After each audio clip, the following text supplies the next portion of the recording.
आइए समझते हैं कि म्यूचुअल फंड क्या होता है, म्यूचुअल फंड किस तरीके से काम करता है। इसको बेसिक से लेकर एडवांस तक समझने की कोशिश करते हैं ताकि जिन लोगों को म्यूचुअल फंड के बारे में कुछ भी नहीं पता वो लोग भी म्यूचुअल फंड के बारे में सीख सके, समझ सकें। तो चलिए शुरू कर।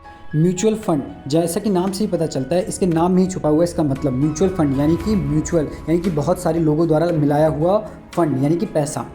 और म्यूचुअल फंड जब बहुत सारे लोग एक साथ मिलकर इन्वेस्ट करते हैं, कहीं पैसा अपना इन्वेस्ट करते हैं, तो उसे म्यूचुअल फंड कहते हैं। अब चलिए इसके एक्चुअल मतलब को समझने की कोशिश करते हैं। म्यूचुअल फंड एक तरीके का इन्वेस्टमेंट होता है जो कि बहुत सारे लोगों के द्वारा मिलकर बनाया होता है, और जितना भी पैसा इन्वेस्ट किया जाता है वो एक फंड मैनेजर के पास अलोकेट होता है, और फंड मैनेजर उसे अलग अलग सिक्योरिटी में इन्वेस्ट करता है, और उससे जो भी रिटर्न मिलता है वो सारे इन्वेस्टरों में डिस्ट्रीब्यूट कर दिया जाता है।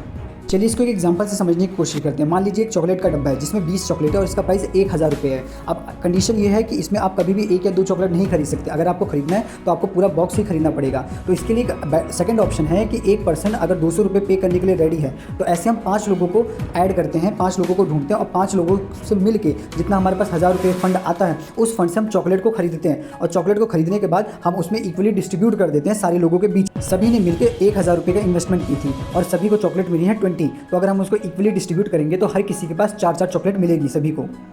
इसी तरह से स्टॉक मार्केट में, म्यूचुअल फंड में जब भी आप इन्वेस्टमेंट करते हैं, जो भी आप इन्वेस्टमेंट करते हैं उसके लिए आपको एक एनएवी दी जाती है, एक यूनिट दी जाती है, और उस यूनिट को इक्वली डिस्ट्रीब्यूट कर दिया जाता है जैसे जैसे सबने अपना इन्वेस्टमेंट किया होता है। म्यूचुअल फंड में बहुत सारे लोगों का पैसा इन्वेस्ट होता है और वो सारा पैसा एक एसेट मैनेजमेंट कंपनी के पास जाता है जिसे एएमसी कहते हैं, और वो ना एक म्यूचुअल फंड स्कीम के अंदर इन्वेस्ट करती है, और जैसे जैसे स्कीम में इन्वेस्ट करने से जो भी उसका प्रॉफिट होता है वो सारा प्रॉफिट अपने इन्वेस्टरों को शेयर कर देती है एक छोटी सी फीस काट के, जो कि 0.25 होता है, 0.20 होता है, कभी 1% होता है, जो कि एक फंड मैनेजर हायर किया जाता है जो कि आपके पैसों को मैनेज करता है एक एएमसी के थ्रू। अब जैसे मान लीजिए कि अगर आपको किसी स्टॉक को खरीदना है, जैसे कि एमआरएफ के शेयर को खरीदना है, लेकिन एमआरएफ के शेयर की कीमत 1 लाख रुपये है। अब आपके जैसे 100 लोगों ने हज़ार रुपये एक म्यूचुअल फंड इन्वेस्टमेंट में डाले, mutual fund asset management company में डाले। उस कंपनी ने एमआरएफ का शेयर खरीद लिया। अब एमआरएफ का शेयर खरीद लिया और उसको इक्वली 1000 टुकड़ों में डिस्ट्रीब्यूट कर दिया। तो अगर स्टॉक में जो भी प्रॉफिट होगा, अगर 1000 रुपये का प्रॉफिट हुआ तो 1-1 रुपये का प्रॉफिट सब में इक्वली डिस्ट्रीब्यूट कर दिया जाएगा। इसे ही एनएवी कहा जाता है, यानी कि नेट एसेट वैल्यू, यानी कि आपको जो भी यूनिट मिली है उसकी आज के डेट में क्या वैल्यू चल रही है, उस यूनिट की वैल्यू लगातार बढ़ती जाती है धीरे धीरे टाइम के अकॉर्डिंग। अगर मार्केट ग्रो हो रहा है, आपके स्टॉक या आपका म्यूचुअल फंड जिसमें आपने इन्वेस्टमेंट कर रखा है वो ग्रो हो रहा है, तो आपका एनएवी की वैल्यू भी इंक्रीज होती जाती है।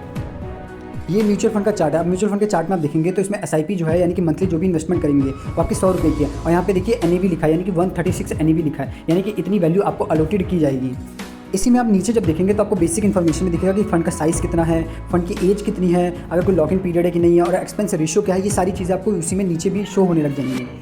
चलिए अब जानते हैं कि म्यूचुअल फंड के इन्वेस्टमेंट के फायदे क्या होते हैं। म्यूचुअल फंड में जब भी आप इन्वेस्टमेंट करते हैं तो पहली बात तो डाइवर्सिफाइड हो जाता है। आप कभी भी एक शेयर में इन्वेस्ट नहीं करते, आप एक बंडल में, एक बास्केट में इन्वेस्ट करते हैं जिसके अंदर मल्टीपल स्टॉक होते हैं, 20 होते हैं, 50 होते हैं, 100 होते हैं, अलग अलग कंपनियों के अलग अलग तरीके के स्टॉक होते हैं, और एक बहुत ही हाईली एजुकेटेड पर्सन आपके फंड को, आपके पैसों को मैनेज करता है। म्यूचुअल फंड में जब भी आप इन्वेस्टमेंट करते हैं तो किसी भी स्टॉक को आपको बाय और सेल करने की जरूरत नहीं पड़ती, और इसके साथ इसका सबसे बड़ा फायदा है कि आप इसमें एसआईपी स्टार्ट कर सकते हैं, यानी कि मंथली बेसिस पे आप ऑटो पे सेट कर देंगे तो मंथली आपके अकाउंट से एक सर्टेन अमाउंट जो भी आपने सिलेक्ट किया होगा वो अमाउंट हमेशा डिडक्ट होता रहेगा और वो सीधा म्यूचुअल फंड में इन्वेस्ट होता रहेगा। इसी के साथ म्यूचुअल फंड के कुछ डिसएडवांटेज भी हैं। पहला इसमें डिसएडवांटेज हो जाता है कि आपको एक्सपेंस रेशियो पे करना पड़ता है। जब भी कोई एक्सपर्ट है, यानी कि आपका फंड मैनेजर जो है, उस फंड मैनेजर को आपको एक फीस पे करनी होती है जो कि 1% होती है, 2% होती है।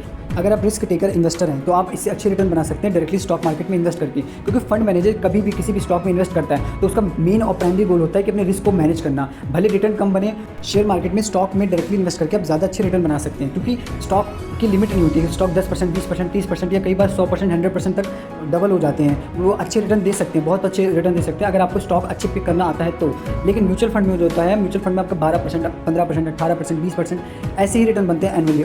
इसलिए म्यूचुअल फंड में रिस्क लो रहता है और रिटर्न भी लो रहता है। और स्टॉक्स में जब आप डायरेक्टली इन्वेस्ट करते हैं तो स्टॉक में रिस्क भी आपका ज़्यादा रहता है और इसके साथ साथ रिटर्न की भी प्रोबेबिलिटी आपकी ज़्यादा रहती है। अब समझते हैं कि इक्विटी फंड क्या होता है, डेब्ट फंड क्या होता है और हाइब्रिड फंड क्या होता है। जैसे कि आपको पता है कि बहुत तरीके के म्यूचुअल फंड होते हैं। इक्विटी फंड होता है जिसके अंदर 65% से ज़्यादा पैसा इक्विटी में ही लगाया हो जाता है। डेब्ट फंड होता है जिसके अंदर 65% से ज़्यादा डेब्ट में लगाया जाता है, यानी कि बॉन्ड में, फिक्स्ड इनकम में। और हाइब्रिड फंड ऐसा होता है जिसमें अपना पैसा डेब्ट में भी लगाया जाता है, इक्विटी में भी लगाया जाता है, उनका कॉम्बिनेशन यूज़ किया जाता है। उसी के साथ साथ लार्ज कैप के फंड होते हैं, स्मॉल कैप के फंड होते हैं, मिड कैप के फंड होते हैं। लार्ज कैप के जो म्यूचुअल फंड्स होते हैं उनके अंदर रिस्क बहुत कम होता है, क्योंकि वो इंडिया की टॉप की सबसे बड़ी कंपनियों में इन्वेस्ट किया जाता है, जैसे कि रिलायंस हो गया, जैसे कि आपका टाटा हो गया, ये सारी जो भी बड़ी कंपनियां इंडिया की उसके अंदर इन्वेस्ट किया जाता है। जबकि स्मॉल कैप के अंदर छोटी छोटी कंपनियों में इन्वेस्ट किया जाता है, जो कि न्यू एज कंपनियां हैं उनके अंदर इन्वेस्ट किया जाता है।